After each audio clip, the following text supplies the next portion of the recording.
Today we're going to begin taking a dive into the lore surrounding Resident Evil Village, more specifically the daughters of Lady Dimitrescu. Needless to say, there are going to be spoilers ahead, so if you haven't finished the game, you have been warned.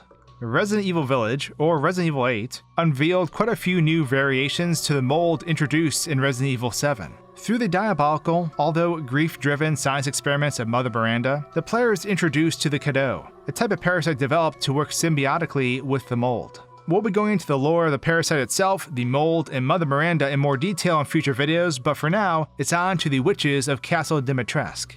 Fans online have already made a connection that the characters themselves are seemingly inspired by the brides of Dracula in Bram Stoker's Dracula, and Bela herself may be named after Bela Lugosi himself, who played a vampire in early films.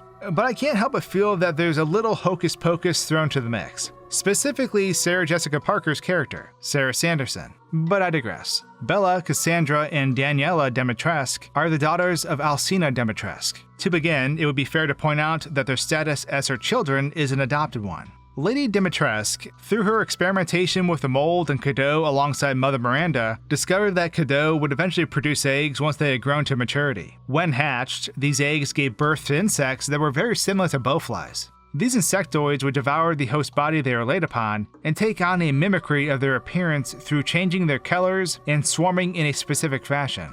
This awfully disgusting series of events is precisely what occurred sometime in the 50s, when a man named Rednick brought the corpses of 3 young women to Castle Dimitrescu. The 3 swarms, otherwise known as the Witches, were born of this grotesque experiment and looked to Alcina Dimitrescu as their motherly figure. Being their creator was likely the reason why, but the women shared other properties with Alcina, such as their need for human blood and flesh for sustenance. A portrait in the castle would seem to indicate that the 3 women were from the village, and were in fact sisters in life. Their personality was perfectly miserable from the onset, as told through the words of a diary kept by one of the castle maids. The first 2 entries from a maid's diary read as follows, quote, June 9th, 1958. It was my first day working at the castle today. I was shocked to see the masters of the house were all women. The mistress and her daughters were very adamant they wouldn't bite. It was quite peculiar. June 23rd, 1958. It's been 2 weeks since I first started working at the castle and I'm a little afraid. Another maid, Adela, made a mistake and Miss Daniela slashed her face with a knife. And at night, I can hear wailing, as if ghosts roam the halls. I want to go home.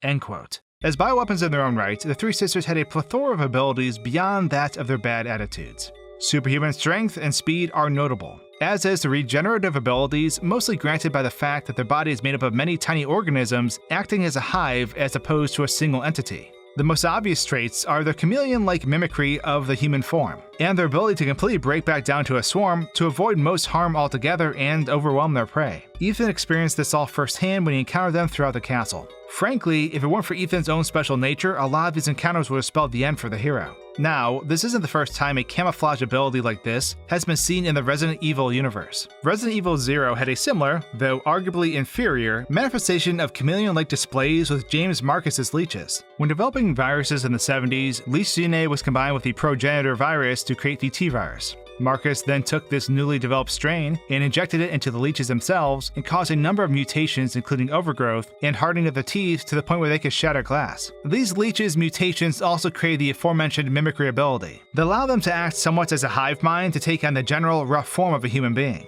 Although interesting to look at a similar evolution taking place elsewhere, the daughter's mimicry was far more perfected and utilized to a much higher degree. Of course, interesting abilities aside, the daughters also had a glaring weakness that kept them caged in the castle walls. Sudden drops in temperature, and for the matter, any temperature below 10 degrees Celsius, 50 degrees Fahrenheit, causes the insect's metabolic functions to grind to a halt. Ethan discovers this in a diary after being cornered by Cassandra. The 3rd entry from a maid's diary reads as follows, quote, July 8th, 1958. I don't know what to do. The young ladies were complaining it was too hot and stuffy during dinner, so I opened the window just a crack. Shut it! Shut it now! They all shrieked at me in unison. I fear I may be taken down to the cellar, never to be seen again. I don't know what to do. I don't know what to do. End quote. Although it seems more by chance than by this acquired knowledge, Ethan figures this out in the kitchen when being assaulted by Bela. When knocked to the floor, he frantically fires his weapon and shatters a window, granting entry to the cold wind from outside. As the air struck Bela, she slowed and became more susceptible to harm, and eventually completely calcified into a solid crystalline state. This is, of course, easily shatterable, and can be sold to the Duke for profit. Unfortunately for the otherwise immortal monsters, this very weakness spelled their end at the hand of Ethan Winters. The Molten Cadeau brought out a number of fascinating and disgusting mutations in the body of their host. The Daughters are but one example of all the terrible possibilities these parasitic organisms brought to the Resident Evil universe, and we'll be covering more of them in the future. What did you think of their appearance and encounters in Village? Were there any connections to the past Resident Evil games that caught your eye? Let me know in the comments below, and until the next video, cheers.